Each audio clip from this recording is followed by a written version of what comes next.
These are scary games to play in real life, part 1. This game is called the Picture Game, and it's a paranormal game that allows you to take pictures of ghosts.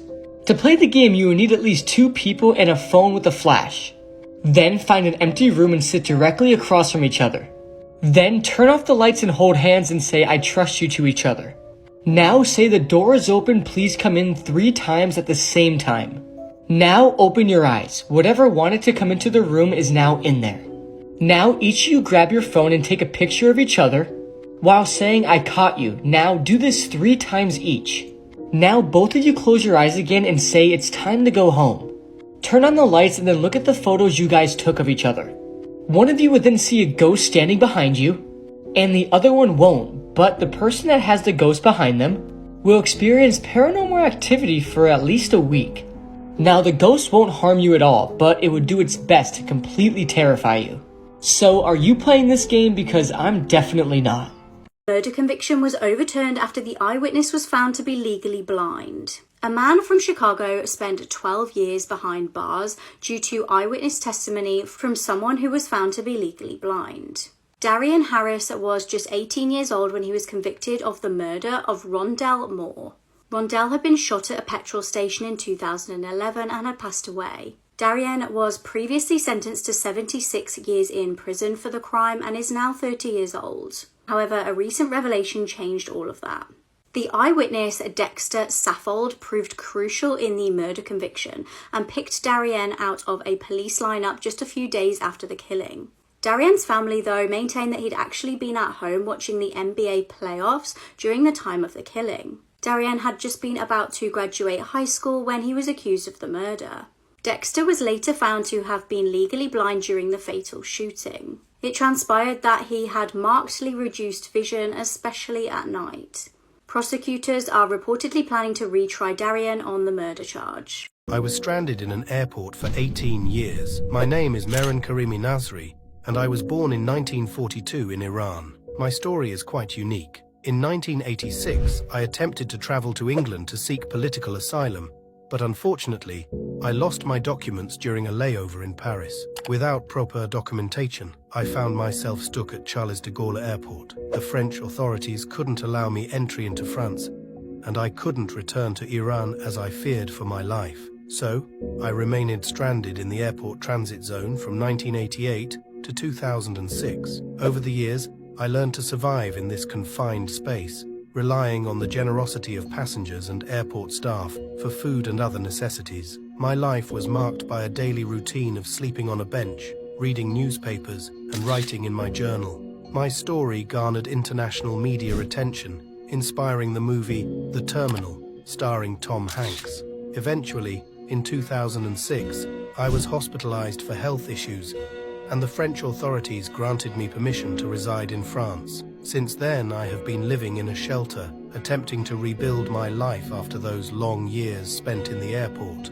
These are videos humans were never meant to see. Okay, so we all know how Malaysia Flight 370 completely disappeared without a trace.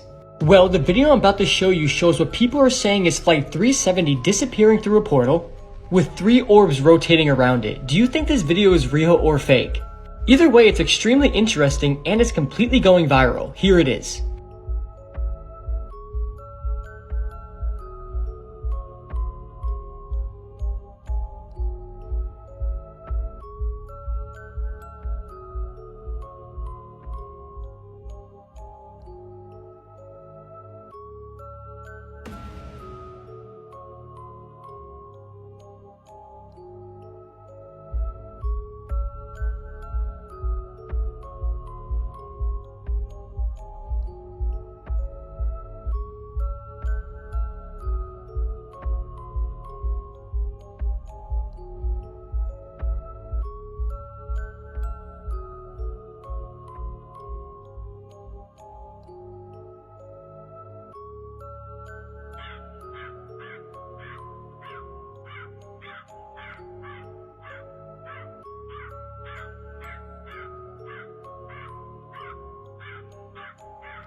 I was fired from my job, so I decided to crash the plane my boss was on. My name is David Burke, and on December 7, 1987, I did something irreparable. I was a father of 7, working for our airline as a ticket agent. At home, we were struggling financially, and on my salary, I could barely support my family. However, one day I was accused of stealing $69 from the cash register by my manager, Raymond Thompson. As a result, my boss fired me. The income I desperately needed for my family was suddenly gone. I was furious, and soon after, I decided to buy a ticket for the same flight as my former boss, Raymond. I smuggled a Magnum revolver onto the plane. After a 20-minute flight, I got up and handed Raymond a note before heading for the toilets. In the lavatory, I took out my Magnum revolver, and as soon as I was out of the lavatory, I approached Raymond and shot him twice in the chest. After that, I went through the cockpit, where I shot the stewardess and the two pilots. I took control of the wheel, and the plane quickly plunged. One of the passengers, who was a pilot, tried to stop me. However, I managed to shoot him. Tragically, the plane, with 43 people on board, crashed because of me, and all 43 died, including me. My father didn't like my boyfriend, so we decided to kill him. We recorded this video shortly after committing our crime. I don't know what to say. Welcome back to our YouTube channel. Day 3 after murdering somebody. Whoa! Don't put that on the camera. It was worth it. And we had sex a lot today. I'm Sierra Halseth. I'm a 16-year-old American girl. And in 2020, I fell in love with 18-year-old Aaron Guerrero. We were obsessed with each other, and nothing could stand in the way of our love. However, there was one big problem. My own father, Daniel Halseth, disapproved of my relationship with Aaron because he was 2 years older than me and a bad influence on me. In addition, my mother, who was separated from my father, disapproved of the relationship between the two of us. They decided to forbid Aaron to see me. We were furious. Nothing could stand in the way of our love, so we decided to do something terrible. Aaron and I went to my father's house, where we brutally slaughtered him and set him on fire. We then hid him in the garage and tried to erase all traces. However, in the days following our deed, a video was discovered in which we confessed to our crime. We laughed and showed no remorse in the video. We quickly tried to escape from the police and leave the country, but to no avail. The judge found us both guilty, and we were both sentenced to 22 years in prison. Should we be given a second chance? These are videos humans were never meant to see. Okay, so the video you're about to see shows a skier going down a mountain when suddenly a bear starts chasing her. And I mean starts chasing her to kill her. And the entire time she doesn't see the bear or realize it's chasing her because she's listening to Work by Rihanna. She was seconds away from death. Here's the video.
This mum of 7 was found dead with a dog collar wrapped around her neck. Leah Penny was 31 from Malden, Massachusetts. She was a mother of 7 living in Lebanon Street in 2017. Leah had suffered with addiction issues in the past, but she'd managed to get herself clean and was a dedicated mother. She knew she had a precious second chance with her children, but it would be snatched away from her in the most devastating way. Neighbours described Leah as a wonderful mother, and the community was stunned by her tragic end. Police responded to a 911 call in June that year and headed to Leah's address. When they arrived, they found her deceased with a dog collar wrapped around her neck at the bottom of her stairs. 2 of Leah's children were upstairs in the cot unharmed. The children's father was Ryan Power, but he was nowhere to be seen. Ryan's mum was actually the one that found Leah at the bottom of the stairs after going round to look after her grandchildren. Leah's other children were aged 14, 10, 9, 6 and 4 at the time. 32-year-old Ryan was immediately a suspect. He'd apparently left home the night before following an argument. He was eventually tracked down in New Hampshire the day after when police managed to trace his location through a phone call that he'd made to his mum. Now, Ryan shockingly had been previously charged with assault and battery on Leah in the May. Authorities were seeking a restraining order, but it had never been granted. Leah's mum stated that Ryan had been abusive to her throughout the relationship and had isolated her from family and friends. He'd once gone as far as to kidnap one of their children, and she was terrified to leave him due to what he was capable of. Leah's mum also recalled her posting a chilling Facebook status. It reportedly said, "Ryan and I got into it again tonight, and if you ever find me dead, you'll know Ryan did it." Ryan admitted to choking Leah and was found guilty of first-degree murder. He was given life in prison without parole. These are videos with the most haunting backstories, and this series is going to be crazy.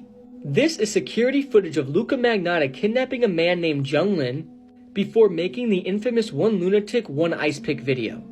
He tied him to a bed and then with an ice pick he stabbed Jung Lin until he died. After he died, Luca did the following. He cut his head, legs, and arms off and then started sexually abusing the body. He stuck a bottle inside of Jung Lin's body and even ate his flesh, and also fed the flesh to the dog in the room. You also see him take Jung Lin's body parts to the garbage can in the video too, which is right here. Luca Magnotta then mailed Jung Lin's hands and feet to elementary schools and federal political party offices. And after a video depicting the murder was posted online, which I explained on this channel in detail, Luca Magnotta fled Canada, becoming the subject of an Interpol red notice and prompting an international manhunt. In 2012, he was arrested in an internet cafe in Berlin while searching himself up on the internet. The video that Luca posted of him committing the murder is just awful and inhumane. This man was obsessed with being famous and did anything to do so. He wanted to become a serial killer, but he got caught before he could carry out any more gruesome murders like this. I don't recommend searching for this video at all, especially if you've seen my video explaining it already.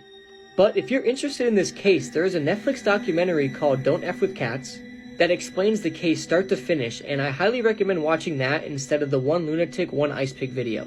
This footage is just so haunting because Jung Lin thought he was going to have a fun night with the stranger he just met, but instead it turned into a living nightmare.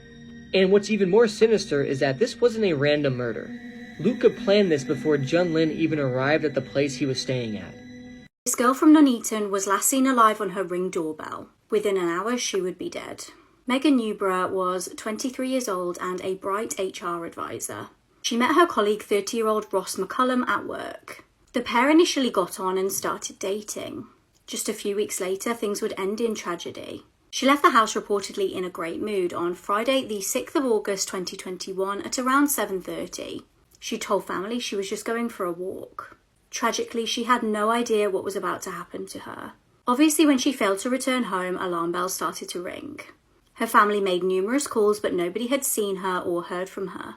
They reported her missing to police and were really terrified when they found her phone in a bush. They had used the Find My iPhone app, and the discovery of the phone was obviously deeply concerning. Police knew this was now likely to be a kidnap.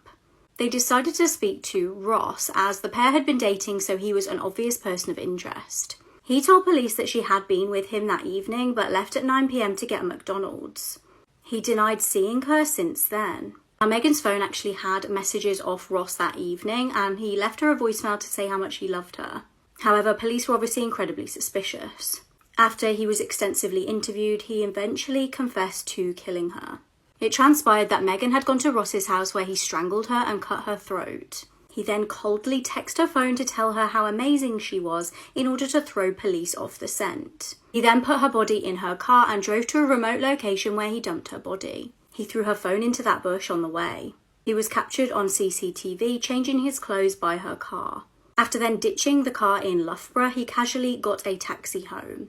He then spent the evening looking at serial killers online and looking at indecent images and videos. He claimed he acted in a blind rage after remembering SA from his childhood.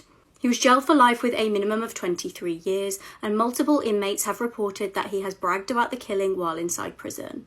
The Chris Chan story is one of the most disturbing things I've ever read about, and you don't want to hear what they did with their mother. The story of Chris Chan is a very, very disturbing and complicated one. But in 2007, she created a comic called Sonichu, and for some reason people were really attracted to this, and they started to become infatuated with the comic's creator, Chris Chan. Now, the comics themselves are bizarre, but they're not really that special. And people really latched onto this story for some reason. They wanted to follow Chris Chan's life, and a lot of this original stuff that was going on was trolling, but it began to take a really, really strange turn. Now, in 2015, Chris and her mom had to attend a court hearing because allegedly she had assaulted a video game store employee. And at that point, people began to notice that Chris was very close to her mom. Then, the following year in 2016, Chris wrote a Facebook post defending a mother and son in Mexico who said that they were in love with each other. She basically wrote and defended incest and said that in some cases it isn't bad if a parent and their offspring have these relations with each other. And she even wrote that she had had dreams of having intercourse with her own mother. But then, fast forward to 2021, and screenshots and a recording were leaked that allegedly show Chris Chan discussing how they have abused and slept with their own mother. Apparently, the person on this recording that claims to be Chris claims that they have assaulted their mother 3 times a week for the last couple of months, and that the mom has memory problems and can't really recall what's going on. This was obviously concerning, but on August 1st, 2021, this all came to a head when Chris Chan was arrested on a felony incest charge. Yes, Chris was accused of actually having sex with their own mother. Now, this is a felony in Virginia, the state that Chris lives in, but to this date, there's still no real resolution in the case. Apparently, Chris was released from jail on March 27th of this year and has another hearing on August 8th when we're going to find out more details about exactly what happened, what evidence prosecutors have. But no matter how you look at this entire situation, this is just disturbing to me. At 8:30 this morning, a 15-year-old girl was murdered on her way to school in Croydon, South London. Officers were on the scene within 2 minutes of receiving a 999 call to say that a schoolgirl had been stabbed. A bus driver and a passerby tried to resuscitate the girl, but their efforts were futile and tragically she died at the scene. A cordon could be seen surrounding a double-decker bus, and a white tent was also erected outside the Whitgift Centre. A bunch of flowers had also been placed at the scene. Shockingly, this is the 15th teenage homicide just this year, with 3 months still to go. Last year there were 14. In the last 12 months, Croydon has had more stabbings than any other London borough, with 211 knife crime offences recorded. A 17-year-old boy has been arrested on suspicion of murder, and it's thought that he was known to the victim. I'll update, obviously, in the comments when there is any more information on this case.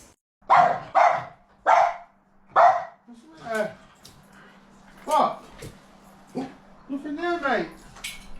Look in there. What?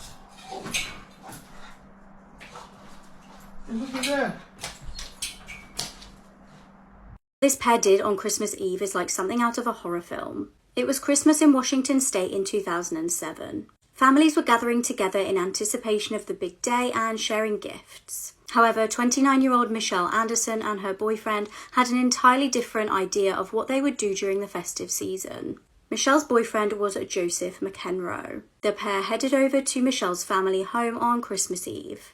Michelle was reportedly angry with her parents as they had recently requested that she started paying rent. At 29 years old, they felt that she needed to start contributing to the household. The home was in a rural area and Michelle had her own space in a caravan on her parents' land. So far, she'd been living there for free. Michelle and her boyfriend armed themselves and headed to the home that afternoon. When they arrived, her parents, Judy and Wayne, were sat there wrapping gifts. Joseph distracted Judy while Michelle tried to shoot her dad. However, the gun jammed, so Joseph took over and shot both parents. The pair then took the bodies outside and cleaned the house. They knew some visitors were on the way. It wasn't long before Michelle's 32-year-old brother Scott and his wife Erica would arrive. They also had with them their 2 children, 5-year-old Olivia and 3-year-old Nathan. They'd all been excited to spend Christmas with their family, not realising they wouldn't even make it to Christmas Day. Michelle shot Scott and killed him. The pair then both shot Erica, who fell to the ground injured. She managed to crawl her way to the phone and ring police. Dispatchers could reportedly hear a horrifying scene going on in the background of the call. That was until Joseph snatched the phone off Erica and smashed it on the ground. He then shot her again, killing her. He then shot and killed the 2 innocent children because he apparently didn't want them to be scarred for life. Infuriatingly, when police arrived at the property, they found the gate was locked, so they simply left. It wasn't until Boxing Day that the massacre was uncovered. Judy's best friend had arrived to investigate when she didn't turn up for work. Peering through the window, she saw 2 dead bodies on the floor and rang police. Michelle and Joseph were questioned and admitted to the killings. Michelle said she was angry about being asked for rent and also angry at her brother for owing her money. They were both given life in prison. This story is absolutely heartbreaking. Both of these babies died on separate occasions while in the care of their grandmother. Just days before Christmas in 2021, Kyla Nix left her 16-month-old son Ezra in the care of her mother Tracy. Tracy's partner was out running errands and Tracy fell asleep in the living room on the couch. When she woke up, she couldn't find Ezra in the house. She went out into the garden and found him face down in the garden pond. Instead of immediately calling 911, Tracy started CPR and phoned her partner to tell him what had happened to Ezra. He then phoned Ezra's father, Drew, and said something's happened to Ezra. When Kyla heard that something had happened to Ezra, she immediately jumped in her car and started driving. She was doing 85 miles an hour, and at 6 months pregnant, she got in a head-on collision with another car. She could see the air ambulance heading to her mother's house, and she wasn't looking where she was going. She left the car and started running, desperately trying to get to her son. Ezra was taken to hospital, but died on December 23rd in his parents' arms, and just 3 months later, Kyla gave birth to her daughter Uriel. Kyla and Drew were absolutely devastated about their son's death, but it was ruled an accident and they believed in second chances, and Kyla still wanted her mother in her life. Tracy was usually supervised when she had visitation rights to Uriel, but on November 22nd, she was with her alone. She was out for lunch with friends, and Kyla thought that Uriel would be perfectly safe. Tracy drove home after lunch with Uriel in the back of the car, and she went inside to practice piano. One of Tracy's grandsons arrived at the house, and when he entered through the front door, Tracy immediately realised that she'd left Uriel in the back of her SUV. She'd been left in the back of that car all afternoon in 90-degree heat with the windows up. She didn't stand a chance. When Drew arrived to collect his daughter, he saw ambulances and immediately had flashbacks to Ezra's death. There was absolutely nothing paramedics could do to save Uriel, and the heartbreaking news then had to be broken to Kyla. Police showed up at her door and told her that her baby was dead. At first she was really confused as she thought they were talking about Ezra, but they said, "No, Kyla, Uriel is dead." Kyla and Drew are now demanding that Tracy goes to jail. Kyla said, "If I'm objective, she needs to go to jail. As her daughter, it breaks my heart to say it, but as their mother, I demand it." Tracy has been charged with manslaughter and faces up to 30 years behind bars for Uriel's death, meaning if she's found guilty, she could spend the rest of her life behind bars. This is Shannon McCool, one of the worst pedophiles of all time. I'm going to warn you right now, this story is incredibly disturbing and hard to listen to, so viewer discretion is advised. Shannon McCool is from Australia, and according to interviews that he gave after his arrest, he started having these feelings towards other children when he was 15 years old. So from a very young age, he felt these pedophilic behaviors and desires. In the year 2011, he began working for the Families SA, which is a part of the Australian government that oversees childcare and abuse. And through this government job, he was able to get access to hundreds of children. These kids had been through it all already. They came from abusive and negative backgrounds, and he took this and used it to his advantage. He was able to get access to these kids for years, and even though other employees reported that he had been acting inappropriately with these youngsters, nothing happened. The government agencies ignored these red flags and kept him under their employment. But in the shadows, Shannon was engaging in some of the most deplorable internet behavior I've ever read about. He was a moderator for a website called The Love Zone, a website which had connections to Peter Scully, Richard Huckle, and a number of other pedophiles that we've talked about here on my TikTok in the past. But apparently, for other pedophiles to get access to this massive library of CP and become a member of the Love Zone, they had to upload their own user-generated CP at least once a month. This means that Shannon wasn't just taking kids from residential homes, abusing them, filming the videos, and putting them up on the internet for other people to seek out. He was actually encouraging people all across the planet to commit their own atrocious things. And he would then tell them that if you want access to his media, you would have to upload your own. So he was encouraging just so much abuse across the planet. According to Shannon, the first time that he had done something like this was in 2011 when he picked up a kid from childcare, was driving him home, pulled the car over, touched him inappropriately, filmed it, and then uploaded it. And from that point going forward, he was gone, and he eventually worked his way up to being one of the biggest pedophiles on the internet, dealing CP to millions across the globe. One of his alleged offenses even includes the assault of an 18-month-old child. But eventually, Shannon's crimes would come to the light. And that's when Task Force Argo stepped in, a division of the Queensland Police Service who specifically investigate child exploitation and abuse online. I find it interesting that they use a scorpion as their logo for the task force because the scorpion is the natural predator of the Australian stone spider, and pedophiles in Australian prisons are referred to as stone spiders. Well, eventually, there's a longer story that I could go into this about how the police actually ended up running a pedophile website and busting a ton of people. But that led them to Shannon McCool's house. Now, when they investigated his home, they found over 53,000 CP images, a good number of which he was actually directly involved with producing. And in total, after all of their investigation was completed, they had recovered over 100,000 CP still images and over 600 videos from Shannon.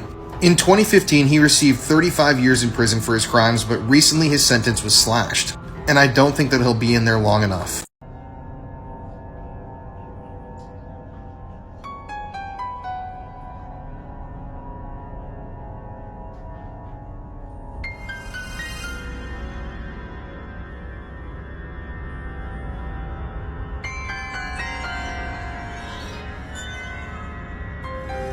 This former NFL player is one of the most evil men in the sport's history. Meet Darren Sharper, a former football safety who played in the NFL for 14 seasons. During the course of his career, Darren played on a number of different teams, including the Green Bay Packers, the Minnesota Vikings, and ultimately the New Orleans Saints. Now, Darren was an incredibly good player, and he frequently signed contracts for over $2 million a year. His career ended in the year 2010 after a devastating injury that he suffered. And it was after he retired from the NFL when he committed a string of despicable crimes. In March of 2011, two women in Miami came forward to the police and stated that Darren had drugged them and assaulted them in his condo. Now, even though both of these women had detailed matching accounts about what happened, they were taken to the hospital for grape examination. The investigation was closed by the Miami PD just 5 days after it was opened. And evidence shows that the detective on the case never even visited Darren's apartment, he never questioned Darren, and he never sent in the rape kits for further examination. And I think getting away with this really set Darren off. Next, in February of 2013, he helped drug a model at a Super Bowl party. And Darren's friend then proceeded to assault her. In August 2013, he allegedly assaulted another woman in New Orleans. Then in September 2013, he drugged two women with his friend and assaulted both of them. Now, keep in mind, every time that this was happening, these women were going to the police and investigations were being opened. But nothing was being done. Keep in mind, this was such a high-profile case that the prosecution eventually admitted that they, delayed some of the proceedings because they didn't want to mess this up. But in delaying these proceedings, Darren was allowed to continue on his spree of terror. October 2013, Darren drugs two women and assaults one of them in his hotel room. They go to the police and still nothing's done. November 2013, Darren comes across three students who go to the University of Arizona. He drugs all three of them and then assaults two of them. Both women underwent examinations within 12 hours of the assault and went to the police. January 2014, Darren meets two women at two different Hollywood parties. He then takes them back to his hotel room, drugs them, and assaults both of them, and they both go to the police. Then, the day after this previous assault in LA, Darren is in Las Vegas. He meets two women and a man that are out at a club drinking. And he drugs all three of them before he takes the two women back to his hotel room to assault both of them. So keep in mind, for a 9-month period, there were pending charges against Darren. He'd been reported to authorities multiple times for assaulting women, and yet none of these agencies worked together and he was allowed to roam the streets freely and keep committing crimes. This was an absolutely massive failure of the justice system, and this case still is so shocking because this really was an extended spree of crimes that he was just basically allowed to commit. In 2016, though, Darren was finally sentenced to 20 years in prison. And shockingly, he's going to be released from prison in 2028, which means he only served 12 years of that 20-year sentence. I personally don't think that's nearly enough for all of these assaults, but that's the American justice system for you.